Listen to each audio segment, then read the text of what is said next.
we are encouraging a game, a process that we are calling virtual reality. You've played this game in other fashions, as you've called it creative visualization, or as you've called it using your imagination.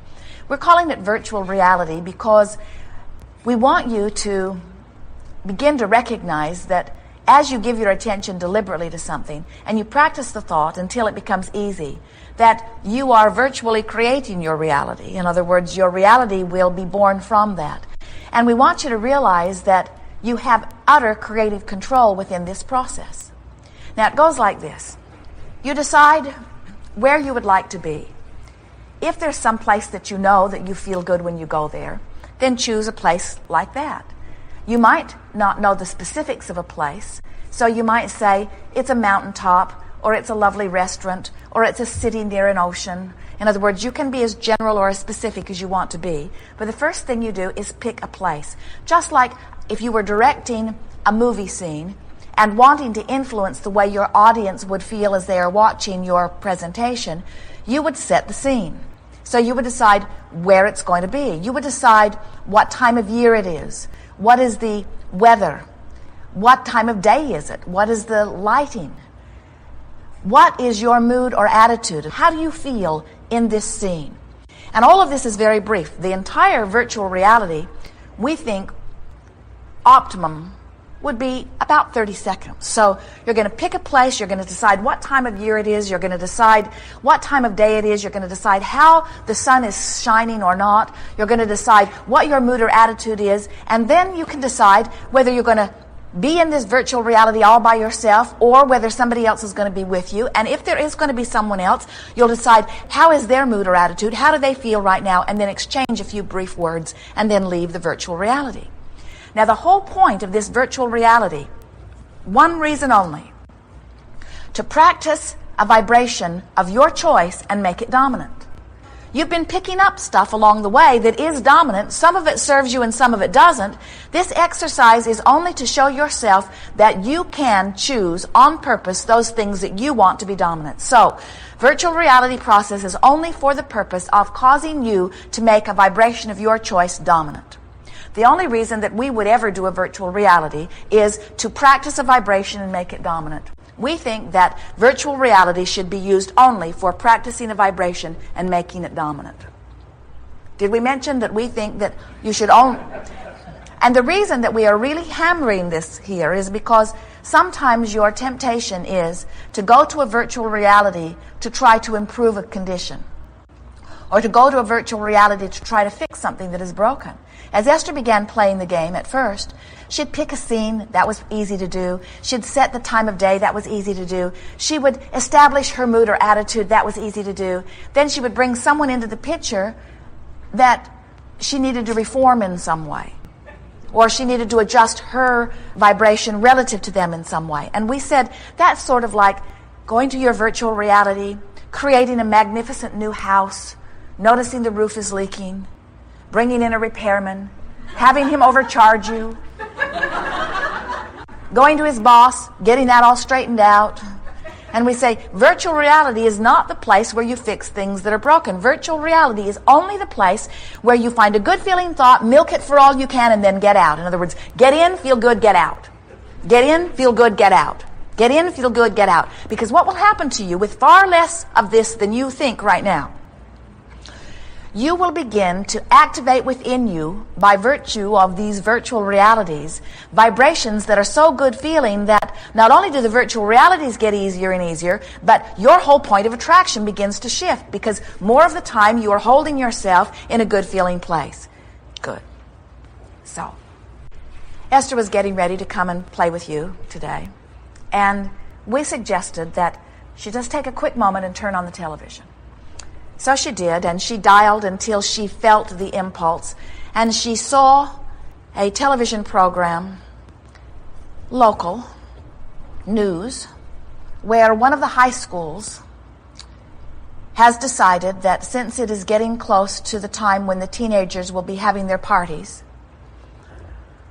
to play out in as real a fashion as they can possibly do, the fire department and police department, the dramatization of teenage traffic accidents And they've brought broken cars, and they have brought teenagers, and they have decorated them to be wounded and dead.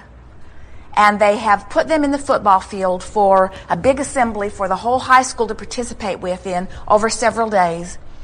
And their intention is to make these accidents as real to these kids as is possible.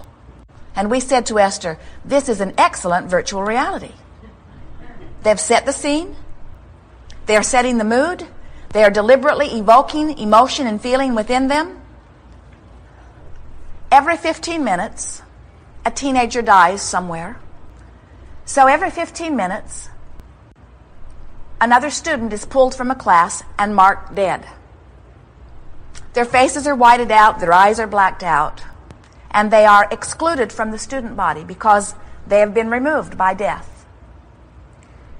And while they are removed, in the days that they will be removed, they write goodbye letters to all of their friends, and their parents write their obituary.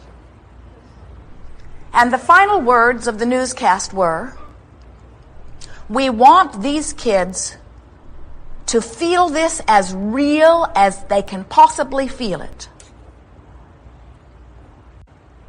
And we said to Esther, virtual reality at its best. Not the one we would choose. But you get the idea of what we are talking about. These very well-meaning people are still standing in this category where they think that the way you motivate someone to not having a traffic accident is by just making a traffic accident look so horrible that they really don't want it. And we say, do any of them want one anyway? In other words, we don't think that the kids are getting together and planning to have traffic accidents. And there is nothing that will make them more vibrationally in harmony with one. Nothing that we have ever seen more compatible than that virtual reality that well-meaning township is taking those kids through. Fortunately, as the camera panned the faces of the students, the majority of them, as we read their mind, were thinking, and we'll be very specific, this is a pile of crap.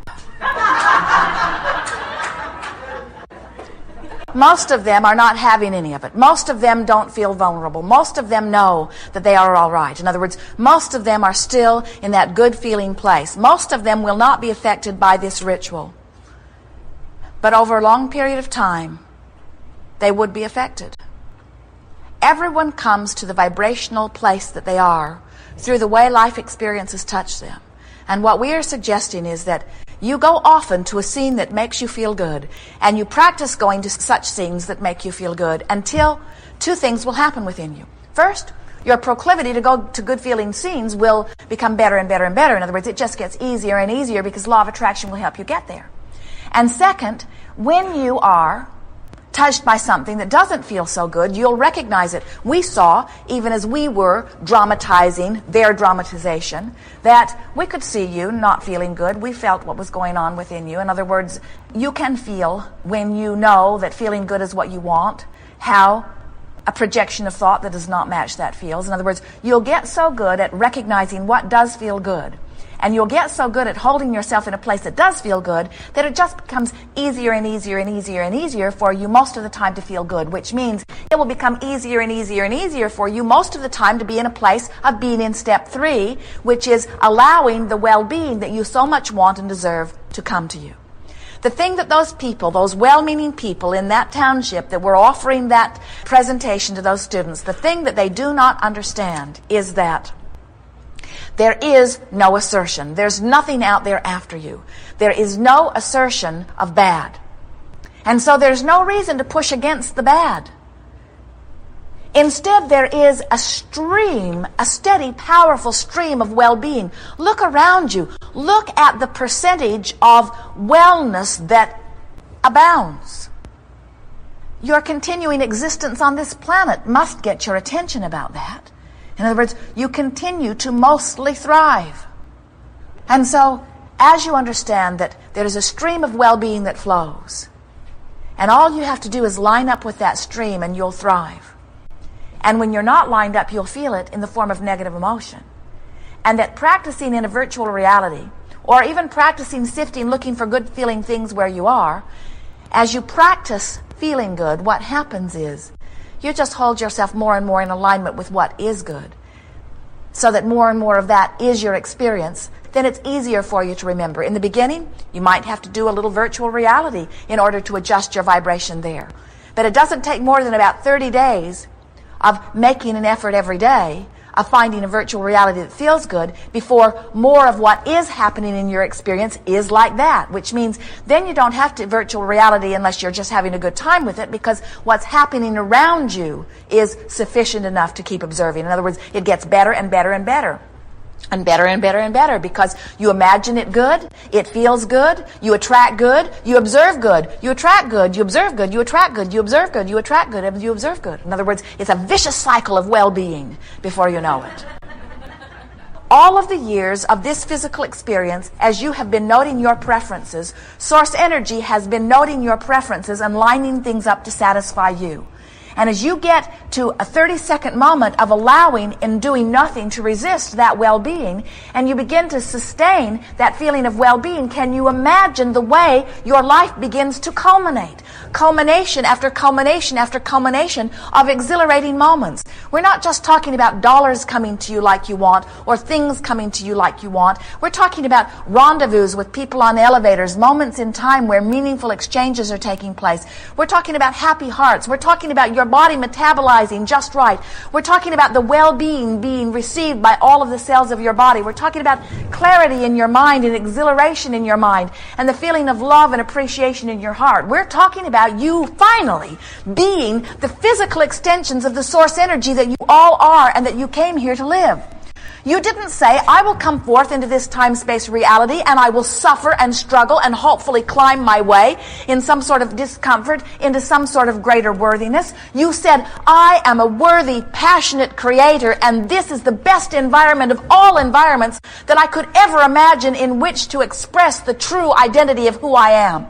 These virtual realities will take you to that place again and again and again, not because you will achieve them in virtual reality, but because virtual reality will set you up to the dominant vibration that will cause you to allow the well-being that you have been specifying preference by preference by preference. Nobody knows more clearly than you who you are and what you want. You are so much more than these physical bodies. You set forth a momentum beyond our ability to put it into words before you got here into these physical bodies. It's time for you to begin to allow the well-being that is your legacy and birthright. It's time for you to get into that happy place and let yourself be who you really are. You don't have to worry about traffic accidents. They're not a match to the virtual realities you'll practice. You don't have to worry about not enough money. It's not a match to the well-being that is a vibrational legacy to you. You don't have to worry about illness or sickness. Even if there is some in your body right now, it will not, in 30 days, be a match to who you are. It will not be able to abide in your vibration. It would not matter if you had 100 diseases, all duly labeled and noted with tags all over your body. Here, here, here, here. As you practice some virtual reality and you allow the well-being that is natural until it becomes natural to you, sickness cannot be your experience. It just doesn't match. There.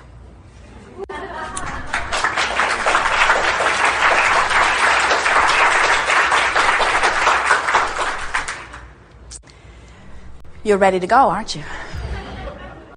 It will unfold wonderfully here today. Someone else may ask your question, and that's really a good thing, because when they do, you're more likely in the receiving mode. Because sometimes you can't ask your question and be in the receiving mode at the same time, because to ask your question, you got to activate all those vibrations that make it a question. Sometimes the questions before your questions will lay the perfect basis. Sometimes your question or your contribution will be born right here in this gathering. It is really co-creating at its best. The room is filled with the non-physical parts of you. All that is aware of you. All that you want, even before you assembled here in this magnificent physical gathering, is recognized by your source